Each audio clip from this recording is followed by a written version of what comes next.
how are you maintaining it? 'Cause like I said, this is a very competitive comedy market here. People don't know how competitive it is here in the Raleigh-Durham area. Right, it's super competitive. You got to stand out. You got to stand out amongst everybody else because everybody's going to be a comedian nowadays. So, and now it's the social media thing that's taking over. Before you didn't have to get present. You just kind of went to the show, do the thing, somebody saw you. Now it's really changed because you got to have your Instagram followers, you got to have your videos, your Facebook. So what got me into it is I really just tried it one day. I was a big fan of everybody likes it. So I was a big fan of stand up, and one day I just literally just tried it. I was open mic. And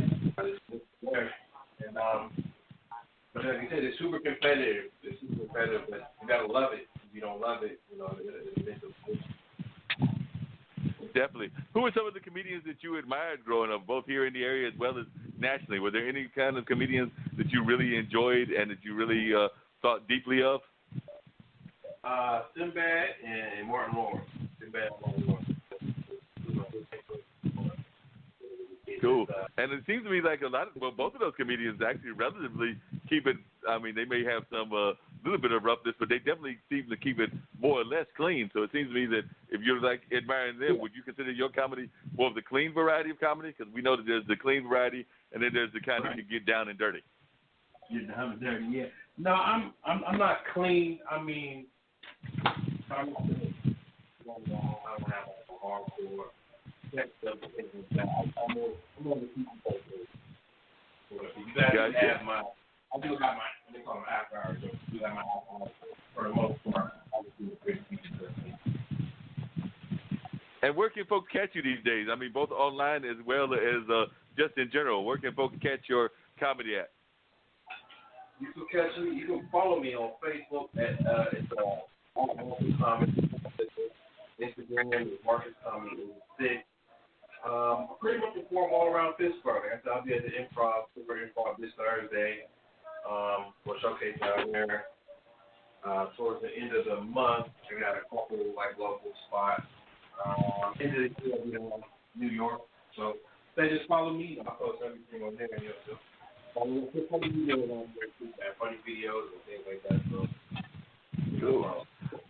All right, sounds good. I mean, I'm probably gonna put you on the spot, but do you have anything on your repertoire in terms of like a standard joke or a standard routine that you can let our audience hear? I usually make fun of my last name. My last name is Cox, so that's one of the little sections. Usually I'll usually start the joke off saying my last name. As you heard, yes, my last name is Cox. I had to be a comedian with his last name. I was practicing with his last name. Could you imagine going to the doctor? All practice is laying on the table and work off the back.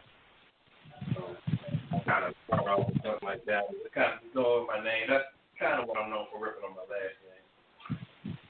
Yeah, that sounds like a good way to get the routines out there, and I'm sure that it probably gets you all kinds of reputations and recognition and everything in terms of the comedy out there. Now, you said you had an engagement coming up in New York because Dean's up there in New Jersey. So where in New York will you be in case he wants to come out there and catch one of your routines? We don't know yet. What we're going to do is there's going to be a couple of callbacks. We're actually going to just play like 4 or 5 of us to call and just hit the mic and kind of see what happens. We're not going to actually set up a book. Cool. Well, Dean's wife actually works with an event management company, her and her 2 business partners, called 3 Harlem Sisters. So maybe between his wife, who is the event planner, and the pastry cook, as well as the regular chef lady, maybe they can help you find some engagements out there because 3 Harlem Sisters earlier this year. It was earlier this year, right, Dean? Yes, it was. That they launched their event and everything. So maybe they can help tie you into some things that are going on and everything out that way. Yeah. Cool. Well, we definitely want to keep you on the line. Like I said, I was expecting some other calls. It looks like I got another one right there. Hey, okay. Mr. I've got the gentleman from Charlotte on the line too as well. Are there any comedy spots that he needs to look at in Charlotte that you're aware of? I think he had to step off, so there's only us on the line right now, bro. No problem, but I did hear the bell. Was there a bell ringing too? Yeah, we got Damon Walker standing by. All right, well, I'm definitely looking forward to talking to Damian Walker. If you want to stay on the line there for a minute, Mr. Cox, you can. But Damian Walker is actually a musician type, and we're going to pull him in and see what he's got to say, and then we'll be keeping this thing rolling right along. Yes, we will. Again, y'all, it's Straight Talk with Dean and Mark. What we do, how we do every Monday night. Are you enjoying the smoothest conversation in podcasting? Straight Talk with Dean and Mark. Hi, this is DJ Smooth Jazz, syndicated radio host and co-owner of Portfolio Group LLC, your smooth jazz lifestyle and entertainment group with offices in Durham, North Carolina. Portfolio Group LLC specializes in promoting the lifestyle of smooth jazz listeners with the promotion of smooth jazz events and the distribution of African American owned wines. For more information, portfoliogroupllc.com, or you can swing by my secondary site, djsmoothjazz.com. Now back to Straight Talk with Dean and Mark.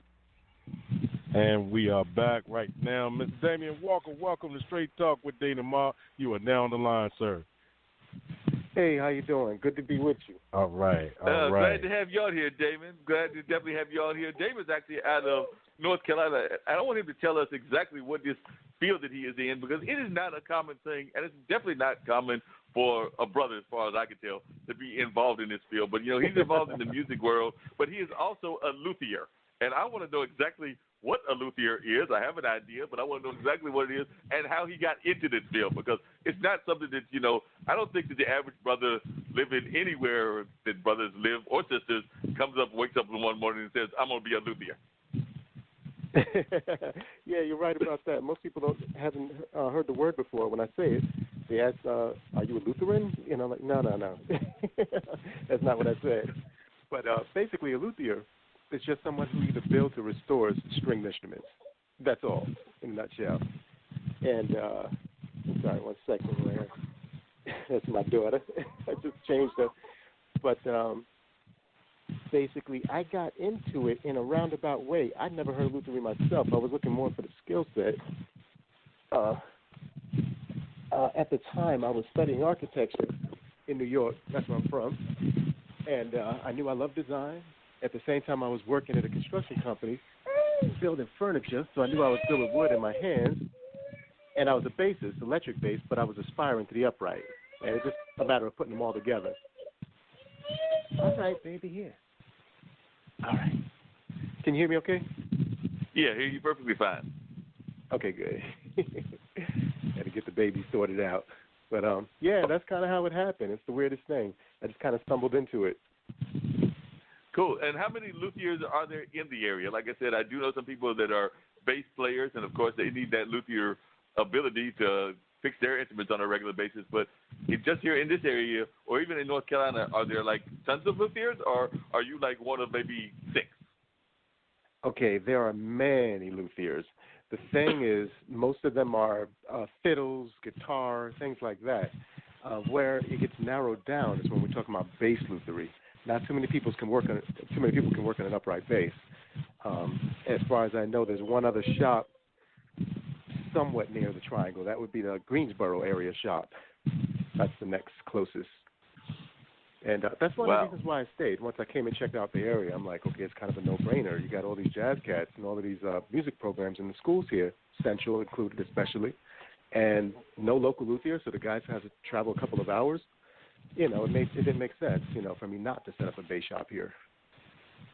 Yeah, because I'm oftentimes fascinated by people that do these specialty things and how it becomes like just a few people that can do it. Like I've got a good friend, Kelly Shabu. We actually had him and his wife on because they do dance and work in the African dance tradition. But they also he is also one of the people that can fix a djembe drum, because there are not that many people that can do that either. So he's like, when they have these folks that are doing all this African drumming and everything, he is one of maybe about 3 or 4 people I know that can do this on a regular basis, which is why his house is filled with these drums that need fixing on a regular basis. I'm imagining your house is the same with bass instruments. I'm thinking that you might even have, because we've had John Brown on this show, I'm thinking you might have even had like a John Brown instrument floating around at your house at some point or another. So the funny thing is, well, first of all, yes, I'm very familiar with the Shabus, especially Baba Tabu. Telly. And my daughter's been going to a couple of his classes learning the drum. She's one, but he can already work with her. But, yeah, very talented cat, great that he was on the show. But as for instruments in my house, I'm married now, so my wife kind of keeps that in check a little bit. But I do still have 14 instruments here. They're all just localized to one room. But the funny thing is, prior to getting my brick-and-mortar shop, I was fixing out of my house initially, and I had bass racks all in my place. The living room was basically, like part of my workspace, and the kitchen was where my workbench was, and so forth. Of course, I can only do that as a single man. That wouldn't fly right now. But that's how it started, very humbly. Now, since having this shop that I've got now, I have worked on John Brown's bow and a lot of other notables, their basses and stuff. So just out of curiosity, what was your wife's, and like I said, y'all are married now, but when you were dating her, what was her first reaction when she came to your house and she saw like probably 35 basses laid around your house all over the place? I'm thinking she probably had like a matter of temporary shock.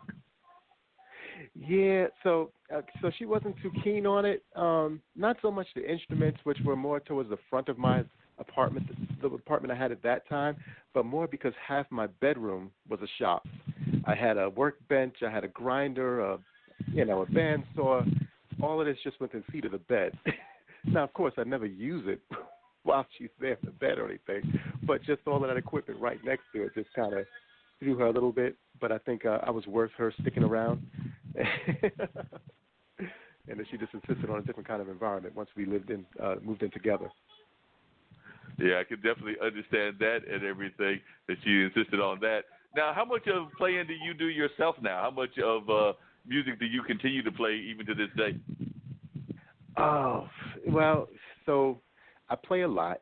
I'm in a couple of jazz bands, and I'm in a Duke Medicine Orchestra. I'm sorry, they just changed the name to Durham Medical Orchestra this past year. Because I don't know, stuttering a little bit, but that's where it all began for me. It was just a love of the bass sound. So I can't not play, And so I'm still out there doing my thing. I just can't do it as much as I used to. I'm pretty much gigging once a month, and then the orchestral thing is just seasonally.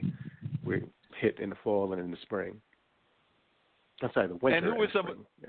Yeah, winter and spring. Yes. Who were some of the people that inspired you as a musician? Were there any certain musicians that you were inspired by when you were growing up and everything? And we were actually just talking about this with our first guest. He was talking about how he had gone through hard times and had that whole drug life and everything. And he was, one of his complaints was that music as well as other things had been taken out of our schools. And I was just wondering what your thoughts on that were, as one that is somewhat involved in education as well. And I do know that that's something that we even talked about with John Brown, that it seems like our music is, and just arts in general, and creativity are being downplayed. So I was just wondering some of your thoughts on that.